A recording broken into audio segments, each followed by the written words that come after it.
அண்மை செய்தி திருப்பத்தூர் மாவட்ட ஆட்சியர் அலுவலகம் அருகே உள்ள தனியார் பள்ளிக்குள் சிறுத்தை நுழைந்திருப்பதாக தகவல் கிடைத்திருக்கிறது. கூடுதல் விவரங்களை செய்தியாளர் திருநாவுக்கரசு வழங்க கேட்கலாம். திருநாவுக்கரசு, வணக்கம். விவரங்களை சொல்லலாம்.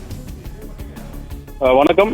திருப்பத்தூர் மாவட்டம் திருப்பத்தூர் நகர பகுதியில் கிட்டத்தட்ட அரை மணி நேரத்திற்கு முன்பாக ஒரு 3 அடி முதல் 4 அடி நீளம் முதல் உயரம் வரை இருக்கக்கூடிய சிறுத்தை புலி ஒன்று திருப்பத்தூர் பகுதியில் நடமாட்டம் இருப்பதை கண்டு பொதுமக்கள் வனத்துறையினருக்கு தகவல் அளித்துள்ளனர்.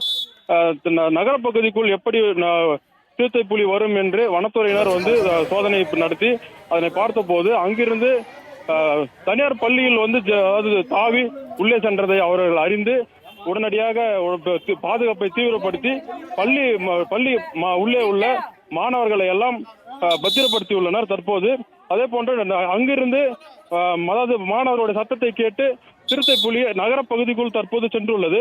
அங்கு ஒரு கார் ஷெட்டில் இருப்பதாகவும் தகவல் கிடைத்து அந்த பகுதியில் தற்போது பலத்த பாதுகாப்பான இது ஏற்படுத்தப்பட்டுள்ளது. இந்த நிலையில் வனத்துறையினர் அந்த சிறுத்தை புலியை பிடிக்கும் பணியில் தீவிரமாக ஈடுபட்டுள்ளனர்.